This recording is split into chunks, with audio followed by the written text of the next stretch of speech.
There are small towns on the map of America that no one pays attention to.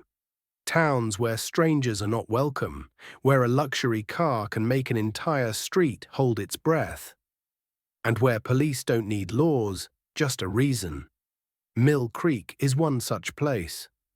Population 15,000, no airport, no shopping mall, just a prison, a courthouse, a rundown gas station, and a machine fueled by prejudice, fear, and greed. For 20 years they built a flawless system. Out-of-towners, usually people of color, driving nice cars, dressed sharply, would be arrested on suspicion. A bag of drugs would be discovered. A fake record would be matched. A plea deal would offer freedom, conditionally. And if they refused, they'd be thrown into a private prison tied to the court, where even their breath was turned into profit.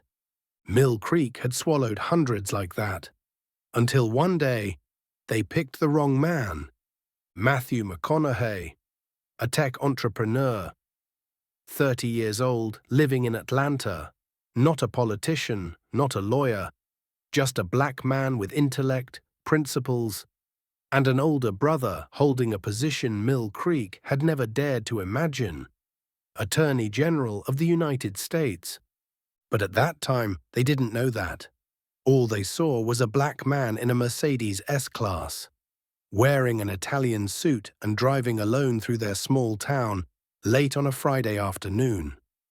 And that was all their system needed. The air seemed to freeze when the car stopped at the gas station. Two older men sipping coffee went silent. A woman closing her trunk hurriedly turned away a glance from the shop window, sharp as a blade, cold as steel. Matthew noticed it. He always did, but he was used to the suspicion. He knew how to move through it without collision. He calmly entered the store, paid for gas with a platinum card, and smiled politely. No one smiled back. He returned, filled the tank, adjusted his cuff, and got back in the car. He didn't know. They had already begun prepping the file. 10 minutes later, as he turned off Mill Creek's main street, the first police cruiser appeared in his rear-view mirror. No sirens, no signals, just trailing. Not close enough to warrant a complaint, not far enough to forget. Matthew did nothing wrong. He stayed within the speed limit, both hands at 10 and 2 on the wheel. Then the lights flashed, the cruiser whooped, and the sleek black Mercedes pulled over like hundreds had before in Mill Creek. Two officers stepped out, Officer Langley, tall, lean, eyes like a hawk, and Officer Decker was shorter, his hand always resting on his gun. Langley tapped the window. Matthew rolled it down and spoke politely. "Good evening, officer. Is something wrong?" Langley replied coldly, "Your taillight's broken. I need to check." Matthew smiled lightly. "I had it serviced last week. It's working fine." Langley didn't argue, just motioned, "Step out." Matthew complied. No resistance, no yelling. Because he knew that calm is the only thing that keeps you alive in places like this. But when he stood beside the car, hands pulled behind, and Langley searched him without a warrant, Decker opened the trunk without cause, and then strangely a white Ziploc bag was found in the middle of the trunk. "You have the right to remain silent. Anything you say can and will be used against you in court. You are under arrest for unlawful possession of a controlled substance." Matthew turned and looked Langley in the eye. "I never opened my trunk at the gas station. You had no right. I want to see the dash cam, and I want my phone call." Langley smiled icily. "Cameras down, and you'll get your call when we say so." As Matthew was handcuffed and shoved into the back seat of the cruiser, the Mercedes was driven to the station as evidence, as the fabricated paperwork was completed in under an hour. No one knew. A call was waiting to be made. A name was waiting to be mentioned. And a criminal empire was about to tremble to its core. The Mill Creek police station was a low, red brick building with frosted windows. From the outside, it looked more like an old post office than a center of power. But inside, it was the fortress of a system running seamlessly for 2 decades. Matthew was led through the iron door, still cuffed. The pale fluorescent light cast shadows on his face, his rumpled suit, and eyes that hadn't lost their calm. The desk sergeant took the report from Langley, skimmed it, raised an eyebrow. Mercedes driver. And carrying product too. You boys know how to pick 'em. Langley grinned. Decker patted Matthew's back like a joke about to land. Just sign the plea, do a few years, and it's done. Simple stuff. Matthew said nothing, just scanned the room, counted cameras, noted officers, memorized faces, name tags. I want to make a phone call, he said again. The sergeant chuckled. Relax, law's the law, but here we've got our process. Then he was taken to the holding cell, 8 by 10 feet, steel bench, peeling white walls, no clock, no window, just time stretched thin. A lock clicked, footsteps faded. Silence. Matthew sat, breathed steadily, no panic, no pleading. He waited. For the right moment, for the slack in their grip. For the second time, his call couldn't be deleted from the log. 3 hours later, the door opened. Langley walked in, holding a paper cup. Water, drink, helps you think straight. Probably wondering if you should take the plea. Oh, before you speak, D.A. Clayton's on the way. Matthew looked him dead in the eye. I still haven't made my phone call. Langley smiled that smile he'd used to intimidate dozens before. Now you can. But remember, one call only. Matthew was brought to the phone. Langley stood behind. A camera recorded, but Langley didn't know that the mistake had begun the moment he unlocked the cuffs. Matthew dialed 1 digit at a time, no hesitation. The phone rang once, twice, 3 times. Then came the familiar voice, Jordan Carter, speaking. Langley frowned. He'd heard that name. Wasn't he the guy who testified before the Senate a few months ago?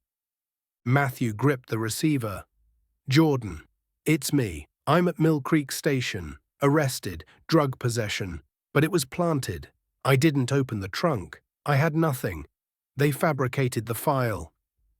3 seconds of silence. Then Jordan's voice dropped. Not the brother's voice anymore, but the voice of the Attorney General of the United States. Put the sheriff on the phone. Wait, who is this? Matthew turned, handed the receiver, Sheriff Reynolds. He wants to talk to you. Now. Langley hesitated, still unaware of the storm. He radioed, Sheriff. Call for you. Someone's asking. A minute later, Sheriff Reynolds entered.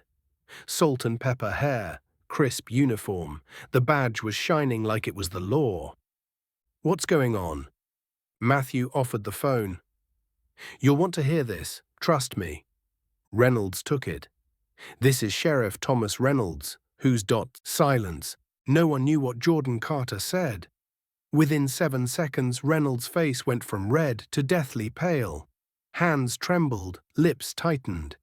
Yes, sir, I understand. You want the entire file? Yes, I'll personally clear the interrogation room. As Reynolds hung up, Langley stood frozen. Matthew rose, dusting his jacket. His eyes no longer held the look of the accused.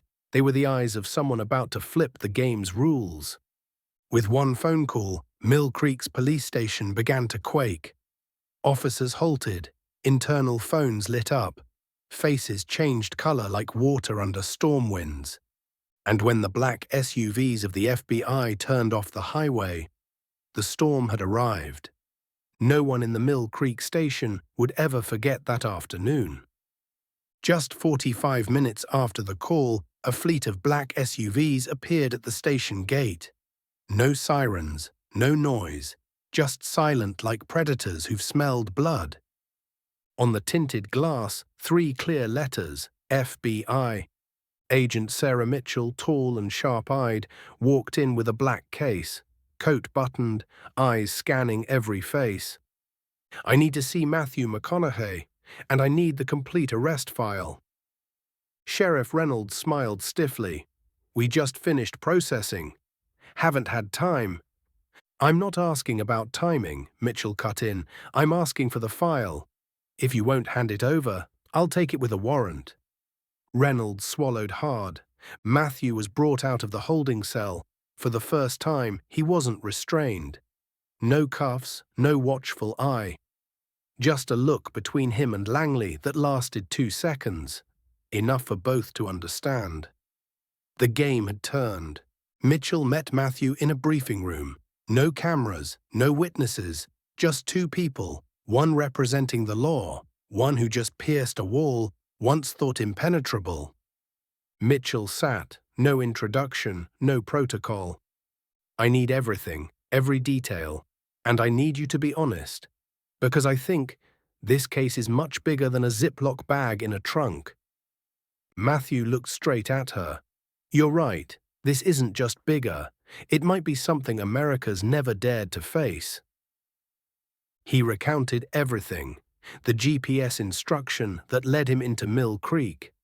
The woman looks at the gas station, the rustle as Decker searched the trunk without consent. And Langley's voice was silky like poison, delivering veiled threats. Mitchell listened. No notes, but nodded at key moments. Then she opened her case and produced a tablet. On screen, satellite imagery of the Mercedes route, traffic cam data. You didn't open your trunk at the station. We have it on tape, which means that evidence didn't just show up. She tapped again. A new image is loaded, a spreadsheet. File name, arrestforecast.xls. Inside, list of small towns, quarterly arrest projections, average asset value per person, projected profit margins. Matthew frowned. What is this? Mitchell emphasized every word. A business model, built on people of color with assets, built on a silent system. And it looks like Mill Creek is just one of many. Mitchell stood, voice slow. You thought you were just a man wrongly arrested, but in truth, you're the first blade to slice the throat of this system. We've tracked this model for 8 months, but never had a witness. Until they picked the wrong guy. Matthew nodded, his voice low. I was locked up for 5 hours, but some people have been locked up for 5 years. And if I'm the crack that starts to break this thing open, then I'll keep being that crack. That night, when the FBI left Mill Creek Station, they didn't leave alone. They took Matthew McConaughey, the complete original arrest file, the internal backup server, a list of plea deals from the past 3 years, and a discreet copy handed over by a young officer named Peters. What remained at the station were just eyes waiting for orders. Langley lit a cigarette. Decker made a hushed call. We've got a problem. And in his private office, Sheriff Reynolds dialed a special number. We need a contingency. Carter isn't just anyone. The voice on the other end didn't respond right away. Then came a single line. Activate Project D. If this leaks, we won't just lose a town. The next morning, Matthew and Agent Mitchell were seated in a cold, white-lit room at FBI headquarters in Atlanta, facing a giant projection screen. On it, a network diagram with branches sprawling from a central node labeled Project Legacy.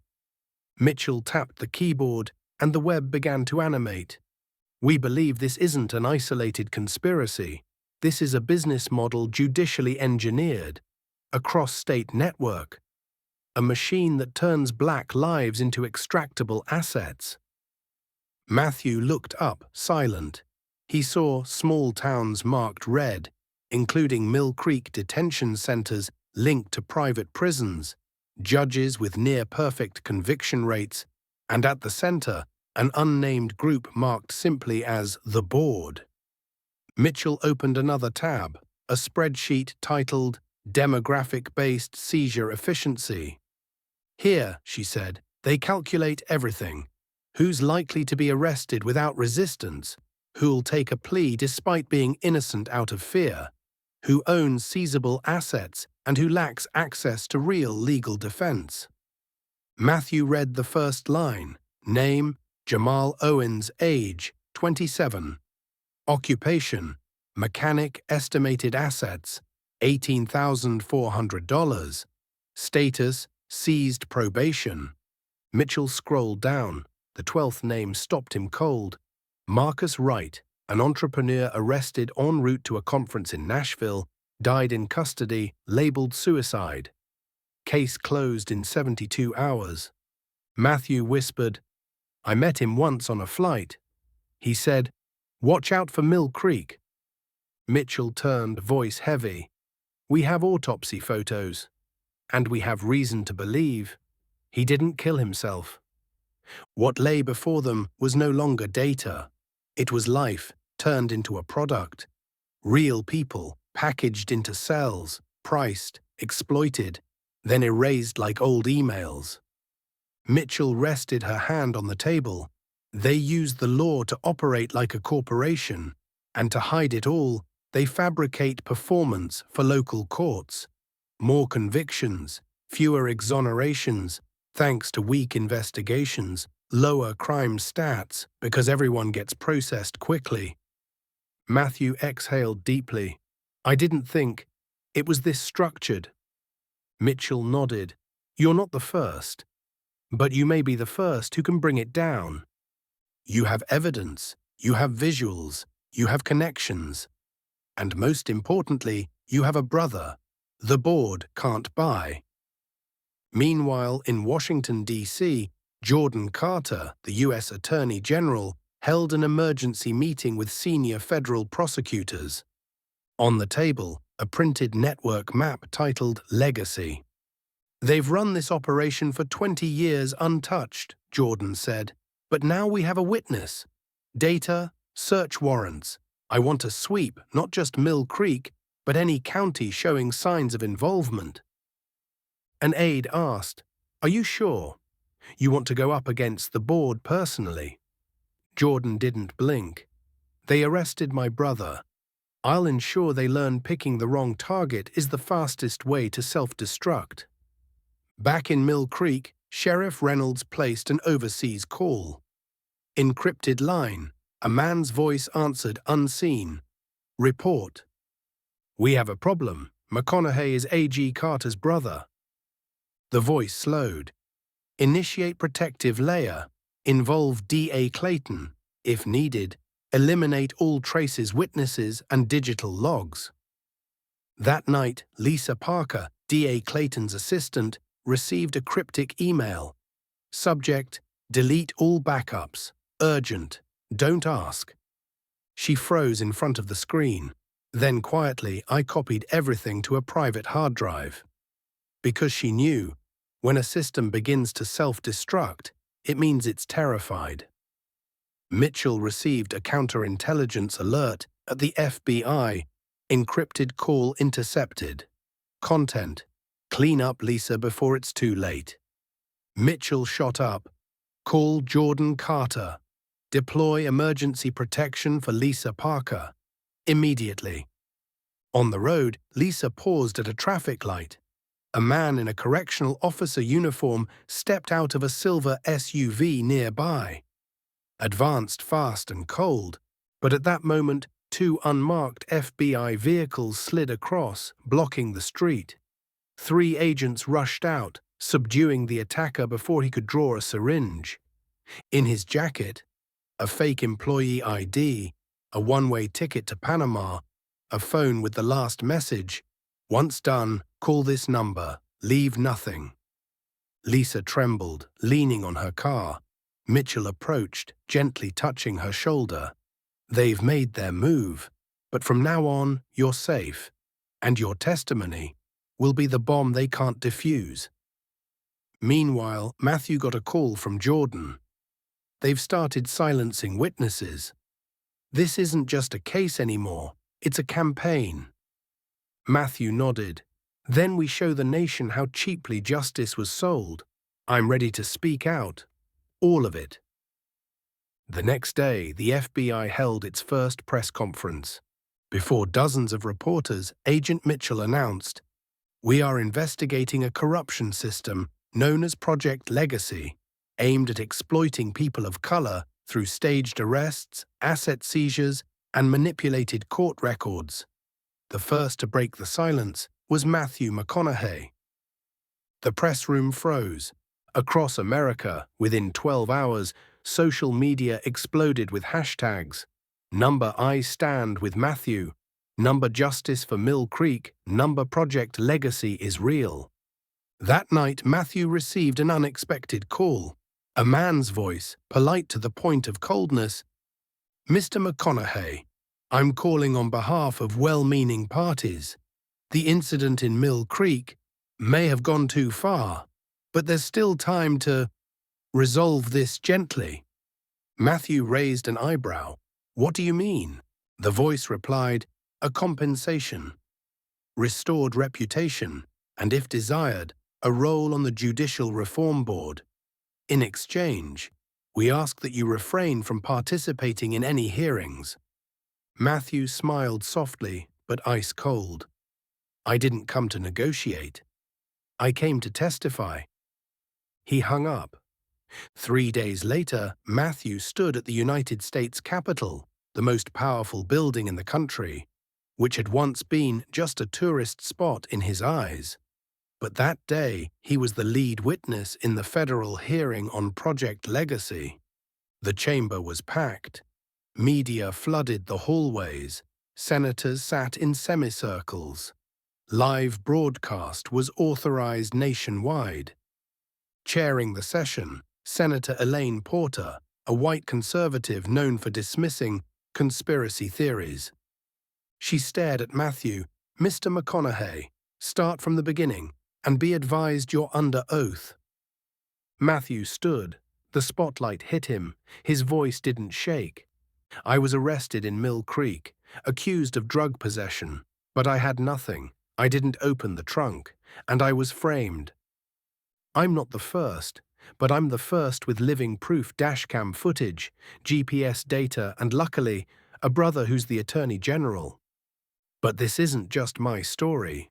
He pointed to the large screen behind. Photos appeared. Marcus Wright, Jamal Owens, Elena Chavez, and 16 others, all randomly arrested. Assets seized, cases closed. Some, like Marcus, died in custody. They didn't have brothers in government, they didn't have cameras, and they're no longer heard anywhere. Matthew turned to the senators. Project Legacy is not a mistake, it's a system. A plan. A machine powered by prison contracts, arrest quotas, and federal incentives. And if Congress doesn't investigate, then Congress is complicit. Silence, then applause, first from black attendees in the gallery, then journalists, then a few senators. Senator Porter cleared her throat, trying to dampen the emotion. "You're accusing this administration of enabling a profit-driven arrest model. Do you have proof?" Matthew stepped aside. Agent Mitchell approached. She held up a 300-page folder. Evidence from Lisa Parker, DA's assistant. Emails, spreadsheets, data analysis, and call recordings. All pointing to one truth. Project Legacy is real. Immediately, the Senate Judiciary Committee launched a full investigation. Lisa Parker was placed under armed protection. She testified to judge names, fake file creation dates, and target selection criteria. Agent Mitchell presented the system map. Peters, the young officer from Mill Creek, testified about the internal meeting that selected Matthew as a special target. But mid-hearing, breaking news dropped. Senator Robert Phillips, chair of the Judiciary Committee, was arrested at Dulles Airport trying to board a private jet to Switzerland. FBI seized a USB showing transfers from private prisons to offshore accounts. The hearing room went dead silent. Matthew looked up, murmured, "The snake's head just showed." Within 72 hours of Matthew's testimony and Senator Phillips's arrest, unprecedented events hit the U.S. 11 small towns nationwide in Mississippi, Alabama, Arkansas, and Texas were raided by the FBI at 5 a.m. Judges, sheriffs, and prosecutors were cuffed and taken away to the shock of locals. On national television, government buildings sealed off, secret safes cracked open, charred hard drives recovered by the FBI's digital lab. Cybersecurity engineers decoded a hidden server at the Justice Department's data center, Legacy Hub mainframe. Inside, thousands of emails, PDFs, spreadsheets, and one folder labeled Board Operations Confidential. A 78-page PowerPoint began with one line: Demographic Resource Management Expansion Strategy, 2025-2030. Page 6, Optimal Arrest Projections by Region. Page 14, List of Model-Friendly Judges. Page 21, Retention Value, Rearrest Potential. Page 38, Net Profit from Inmate Labor for Cleaning, Manufacturing, and Packaging Companies. Jordan Carter held the documents in the White House Situation Room. Around him, representatives from the FBI, ATF, Marshals, and Homeland Security. He raised his head. This isn't corruption anymore. This is modern slavery disguised as justice, and I declare, from today, America will unmask the board. Operation Shadow Cleanse was launched. Over 300 warrants issued, shell companies linked to private prisons raided, corrupt lawyers suspended, federal contracts with for-profit prisons frozen. Meanwhile, Matthew kept testifying before the Senate Human Rights Subcommittee. Facing 12 senators, he presented slides, ethnic targeting charts, DA emails pushing for monthly seizures, internal reports calling victims units. One white senator asked timidly, "Mr. McConaughey, why were only people of color selected?" Matthew stared back, "Because to them, we're not citizens. We're statistics. We're revenue units. We're easy targets." Outside, the media no longer called it a wrongful arrest. They called it the largest exposure of judicial slavery in modern U.S. history. A man in a gray suit drank alone at a luxury bar in Chicago. No public profile, no name on any registry. However, the FBI had traced his phone to Lisa Parker's data. Michael Aldridge is an anonymous hedge fund chairman who financed nearly 70% of the legacy system. He made a call: move the funds, use the Singapore route, and activate the Delta plan. If needed, remove 3 targets. FBI intercepted intel on an assassination plan targeting Matthew McConaughey, Lisa Parker, Officer Peters. Jordan Carter assigned federal agents to guard all 3, like heads of state. "If any of them are harmed," he said, "I'll bring down the entire network legally and completely." Meanwhile, Lisa found a new email thread in a restored hard drive. Subject: Project Legacy International Expansion. Inside, plans for South America branches, partnerships with correctional centers in East Africa, and worst of all, use of convicted labor for global supply chains. Lisa looked at Matthew, her voice shaking. They don't just want to turn justice into a tool. They want to turn people into renewable profit sources. At a weekend press conference, Jordan Carter declared, "This is the most sophisticated economic crime model in modern judicial history. We'll uncover every contract, transaction, and arrest warrant from the past 15 years. And if the board exists, they will be dragged into the light." Monday, 3 a.m. A sudden flash appeared on the screen at the Justice Department's servers. A script activated, file name redact.7z. In less than 15 minutes, every digital record tied to Project Legacy was encrypted. No access, no recovery. At the same time, a mysterious fire destroyed the physical evidence vault in Dallas, containing over 1,200 fake arrest files dating back to 2009. The preliminary report, electrical malfunction. But Matthew and Lisa knew it wasn't an accident.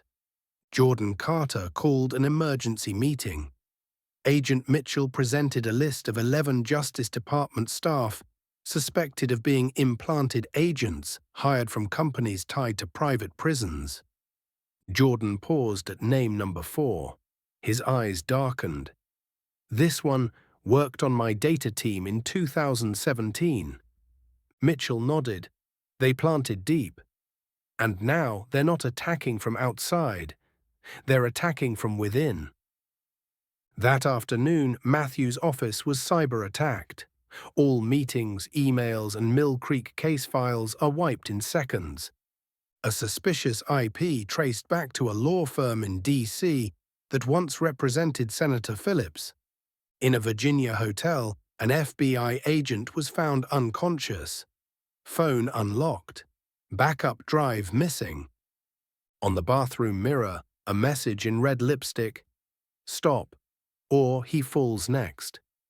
Lisa, holding the only remaining backup of the Legacy hub, was moved to a top-secret secure facility. Only 3 people knew the location. Matthew was one of them. He told her as she boarded the armored van, "Trust no one, except yourself." She smiled faintly. "You taught me that, remember?" Meanwhile, a silver-haired man sat at a conference table in a luxury office in Zurich, Switzerland. His name was Victor Grell, and he was rumored to be the bookkeeper of the board, managing its global finances and data. He spoke on the phone. "McConaughey's gone too far. Jordan Carter can't be bought, so there's only one way: turn them against each other." 3 days later, an anonymous article appeared on a primary news site. Whistleblower Matthew McConaughey once received funding from a tech company with private prison data contracts. Sources say Matthew tried to hide a secret collaboration 5 years ago with a company linked to Project Legacy. Instantly, social media fractured. "He's complicit. Nobody's clean. Everyone's chasing money. The FBI's compromised." Matthew was stunned. Lisa got a one-call clearance. "Don't react. This is misdirection. They know all it takes is doubt. They don't need to win to break public trust." Right then, Peter, the young officer from Mill Creek, disappeared. Phone dead, address cleared, GPS off. He was the only living witness to hear Sheriff Reynolds admit to setting people up. Matthew rose from the briefing table, face tight. "They're checking names off a list." Mitchell whispered, Unless we get someone from the board, someone willing to betray them." Jordan Carter looked up. I know who. But we'll need to draw him out. With an offer he can't refuse." A late weekday night. At a lakefront villa in Lake Tahoe, the lights on the third-floor conference room burned all night. A man read a confidential report. Shadow Cleanse Phase 2.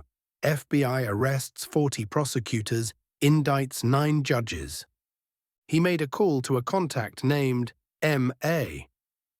"We're losing ground, unless you step forward." The reply was brief, low, firm. Time to flip the board. Back in Washington, Jordan convened a secret meeting in a triple-secured DOJ chamber. 4 attendees: Jordan Carter, Attorney General; Agent Mitchell; Lisa Parker. A surprise guest, Marcus Jackson, a former undercover agent, was once jailed with Matthew. Jackson brought a laptop. "We found an encrypted admin account hidden in Project Legacy's data stream. All final commands come from one alias, Senior 0. Mitchell asked, "Real name?" Jackson typed. The decryption revealed Martin Ashford, former CEO of Tech Sentinel. Jordan clenched his fist. Tech Sentinel, the surveillance firm contracted with over 20 private prisons. He wasn't just protecting data, he was engineering the back door, controlling what's seen, what's erased. Lisa added, and Tech Sentinel was once a congressional advisor on court data infrastructure. He's been there since the beginning. Jordan nodded. We can't subpoena him. He has global protection, lawyers, and money. But we can make him afraid. And we can make someone close to him flip the whole network. The operation was named Mirror Trap. The target, Christopher Vane, a high-level investor and member of the board, had just lost a $19 million offshore account to federal freezes. The FBI set up a false scenario, a staged internal leak suggesting betrayal, a covert deal proposed by Christopher himself, hidden mics, cameras, and planted evidence to pressure him into saving himself by exposing Ashford. The meeting took place in a New York hotel room. Christopher Vane in a black suit, eyes sharp as steel. Across from him, an agent posing as a black market data courier. The conversation unfolded exactly as Jordan had predicted. Ashford thinks he can leave me behind. He forgets who funded Legacy in the first place. If I fall, he falls. The agent asked calmly, "Would you testify before a federal grand jury?" Christopher paused, then spoke the words the FBI had hoped for. "Protect me, and I'll give you emails, contracts, and payment certificates, all signed by Martin Ashford." 2 hours later, the FBI raided Ashford's compound in New Jersey. But he was gone. Security cameras were disabled 12 minutes before agents arrived. A private jet had taken off from a local airstrip 20 minutes earlier. Destination, Dubai. However, Jackson and Lisa had planned for this. From Christopher's hard drive, they uncovered something far more damning. An audio recording, Legacy Phase 2, transaction confirmed. Funding rerouted from Sentinel to Horizon Trust. I, Martin Ashford, am responsible for expansion across South America and Eastern Europe, under the board's directive. Jordan Carter called a press conference. America held its breath as he stepped to the podium. Today we officially issue a global warrant for Martin Ashford, the mastermind of the Legacy Network's financial coordination, operations, and cover-up for 17 years. Ashford is not a politician, not a judge. He is something more dangerous. An invisible man controlling a nation's legal data. That evening, Matthew sat in a secure federal suite, looking at the White House skyline. Lisa asked, "Do you feel lighter now?" Matthew took a sip of cold coffee. "No, but I see one thing clearly. The price of truth is cheaper than the cost of silence." Lisa Parker became a protected witness and later a guest lecturer in public ethics. Once nearly silenced, Officer Peters joined the FBI working under Mitchell. And Mill Creek. The prison was temporarily shut down, City Hall stood empty, and a small monument was erected at the town center for those who were once silenced. But somewhere else, perhaps in Zurich, Dubai, or beneath Wall Street, a man quietly received an email. Project Legacy failed, Ashford captured, but Phase 2 is ready, awaiting orders. He deleted the email, sipped red wine, and told his assistant, "Assemble the executive board. Change the project name. Call it Project Eclipse." Matthew didn't know. Jordan didn't know. None of us knew another plan had already been drafted when one corrupt machine collapsed. But they still lack one thing: a wrongly accused man who dares to speak up, a young woman who dares to back up emails, a rookie cop who dares to tell the truth. an attorney general who dares to destroy his comfort zone, and a nation willing to look at its scars. That's where justice begins, not from the courtroom, but from one person who refuses to bow.